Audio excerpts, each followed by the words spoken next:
Variety food കഴിക്കാൻ താല്പര്യമുള്ളവർക്ക് വേണ്ടിയിട്ടുള്ള ഒരു ഡിഷാണെന്ന്. നമ്മൾക്ക് ഇതെങ്ങനെയാണ് തയ്യാറാക്കുന്നതെന്ന് കണ്ടു നോക്കാം. എല്ലാവർക്കും നമസ്കാരം. നമ്മുടെ പുതിയ വീഡിയോയിലേക്ക് എല്ലാവർക്കും സ്വാഗതം. നമ്മളിന്നൊരു പിസ്സ പൊറോട്ടയാണ് തയ്യാറാക്കാൻ പോകുന്നത്, അല്ലെങ്കിൽ പൊറോട്ട പിസ്സ എന്ന് വേണമെങ്കിലും പറയാം. ഏത് രീതിയിൽ വേണമെങ്കിലും പറയാം. അപ്പോൾ പേര് കേട്ടപ്പോൾ തന്നെ മനസ്സിലായിട്ടുണ്ടായിരിക്കും, നമ്മളിത് ചപ്പാത്തിക്ക് കുഴച്ച മാവ് കൊണ്ട് തന്നെ നമ്മൾ പിസ്സ ഉണ്ടാക്കുകയാണ്. അപ്പോൾ ഇത് മൈദയാണെന്ന് പറഞ്ഞ് കഴിക്കാൻ ബുദ്ധിമുട്ടുള്ളവർക്കെല്ലാം ഇതേ രീതിയിൽ ഉണ്ടാക്കി കഴിക്കാവുന്നതാണ്. നമ്മളിപ്പോൾ ഒരു ചപ്പാത്തി പോലെ ഒരു എണ്ണം പരത്തിയിട്ടുണ്ട്. അതായത് നമ്മൾ സാധാരണ ചപ്പാത്തി ഉണ്ടാക്കുന്നതിലും വലിപ്പത്തിലുള്ള ഒരു ചപ്പാത്തിയാണ്. അപ്പോൾ മാവ് കുറച്ച് കൂടുതലെടുത്തിട്ട് ഒരു വലിയൊരു ചപ്പാത്തി ഉണ്ടാക്കി അതിനെ നടുക്ക് സെൻറ്ററിലായിട്ട് ഒരു ചീസ് സ്ലൈസ് വെച്ചിട്ട് 4 സൈഡൊന്ന് മടക്കി കൊടുക്കണം. എന്നിട്ട് ഇപ്പോൾ ഒരു സ്ക്വയർ ഷേപ്പിലാക്കി എടുത്തിട്ടുണ്ട്.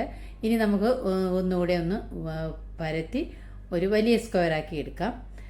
അപ്പോൾ കുറച്ച് ഒരു കട്ടിയായിട്ടാണ് നമ്മളിതൊന്ന് പരത്തിയെടുക്കുന്നത്.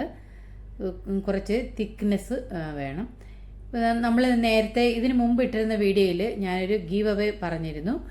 നമ്മൾ ലാപ്സിയുടെ വീഡിയോ ഇട്ടതിൽ അത് ആ വീഡിയോ കണ്ടിട്ടില്ലാത്തവരെല്ലാം ഒന്ന് കണ്ടിട്ട് കമൻ്റ് ഇടൂ. ഗീവ് അവേയിൽ പങ്കെടുക്കാൻ താല്പര്യമുള്ളവർക്കൊക്കെ അതിൽ കമൻ്റ് ഇടാവുന്നതാണ്. പെട്ടെന്ന് എല്ലാവരും ആ വീഡിയോ കണ്ടിട്ട് കമൻ്റ് ഇട്ടോളൂ. നമുക്ക് ഈ നവരാത്രിക്ക് വേണ്ടിയിട്ടുള്ളൊരു ഗീവ് അവേ ആണ് ഞാനതിൽ പറഞ്ഞിരുന്നത്. പിന്നെ ഒരു ചൂടായ തവയിലേക്ക് നമുക്ക് ഈ പരത്തിയ റൊട്ടി ഒന്ന് ഇട്ട് കൊടുത്തിട്ട് നമുക്കതൊന്ന് ചുട്ടെടുക്കാം. ചെറുതായിട്ടൊന്ന് ബബിൾസൊക്കെ വരുന്ന സമയത്ത് നമുക്കതിങ്ങ് മാറ്റി ഒരു ഡിഷിലേക്ക് മാറ്റി കൊടുക്കാം. എന്നിട്ട് ഇതിന് മുകളിലായിട്ട് പിസ്സ ടോപ്പിംഗ് സോസ് വരുന്നുണ്ട്, നമുക്കതൊന്ന് സ്പ്രെഡ് ചെയ്ത് കൊടുക്കാം. ഇനി ഇത് കയ്യിലില്ലെങ്കിൽ നമ്മുടെ സോസിൽ കുറച്ച് ഒരിഗാനോ ഇട്ട് കൊടുത്തിട്ട് ഒന്ന് സ്പ്രെഡ് ചെയ്ത് കൊടുത്താൽ മതി. ഈ ഒനിയൻ ഒന്ന് ക്യൂബ്സായിട്ട് കട്ട് ചെയ്തിട്ട് അതൊന്ന് ഇളക്കി എടുത്തിട്ട് ഓരോന്നാക്കി വെച്ച് കൊടുക്കാം. ക്യാപ്സിക്കം ഒന്ന് സ്ക്വയറാക്കി കട്ട് ചെയ്തത് വെച്ച് കൊടുക്കാം. പല കളറിലുള്ള ക്യാപ്സിക്കം കയ്യിലുണ്ടെങ്കിൽ അതെല്ലാം വെച്ച് കൊടുക്കാവുന്നതാണ്. ഇനി ക്യാപ്സിക്കം പല കളറിലില്ലെങ്കിൽ ടൊമാറ്റോ ഒന്ന് കട്ട് ചെയ്തിട്ട് അതിൽ സീഡൊക്കെ എടുത്ത് കളഞ്ഞിട്ട് ഇതേ രീതിയിൽ വെക്കാം. ഇനി വേറെ ഏതെങ്കിലും വെജിറ്റബിൾസ് വയ്ക്കാൻ താല്പര്യമുള്ളവർക്ക് അങ്ങനെ വെച്ച് കൊടുക്കാം. നമ്മുടെ ഒലിവ് ഉണ്ടെങ്കിൽ അത് വെച്ച് കൊടുക്കാം. ഇനി നിറയെ ചീസ് നമുക്ക് ഇട്ട് കൊടുക്കാം. മോസറല്ല ചീസാണ് ഞാൻ ഇട്ട് കൊടുക്കുന്നത്.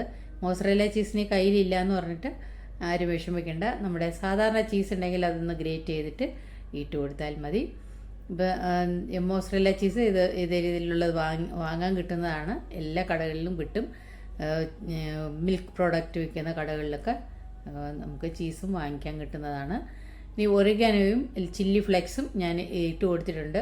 നമ്മൾ ഇട്ട് കൊടുത്ത വീഡിയോ എൻ്റെ കയ്യിൽ നിന്ന് മിസ്സായിട്ടുണ്ട്, അതാണ് ഞാനിത് കാണിച്ചു തന്നത്. ഇനി നമുക്ക് നല്ല ചൂടായിട്ട് ഇറങ്ങുന്ന തവയിലേക്ക് വെച്ച് ഒന്ന് അടച്ചു വെച്ചിട്ട് ഒരു മീഡിയം ഫ്ലെയിമിൽ ഒരു 2 മിനിറ്റ് നേരം ഒന്ന് വെയിറ്റ് ചെയ്യണം. അപ്പോൾ നമ്മുടെ പിസ്സ ഇവിടെ റെഡി ആയിട്ടുണ്ട്.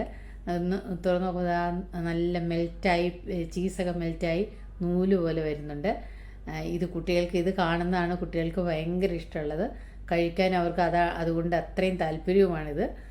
ഇതേ രീതിയിലൊന്ന് തയ്യാറാക്കി കഴിച്ചു നോക്കൂ.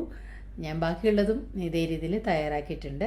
ഇനി എന്നും ചപ്പാത്തിയൊക്കെ കഴിച്ച് മടുത്തവർക്കും ഇത് കഴിക്കാം, മുതിർന്നവർക്കും ഒക്കെ കഴിക്കാവുന്നതാണ്. പിസ്സ പോലെ തന്നെ അതിൻ്റെ അതേ ടേസ്റ്റും അതേ മണവുമാണ്. ഇവിടെ എങ്ങും നിൽക്കാൻ വയ്യ, അത്ര മണമുണ്ട്. അപ്പോൾ ഇത്രയേ ഉള്ളൂ.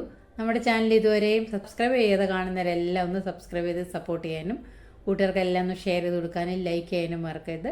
അടുത്തൊരു നല്ലൊരു ഡിഷായിട്ട് നമുക്ക് വീണ്ടും കാണാം. അതുവരെ എല്ലാവർക്കും താങ്ക് യു.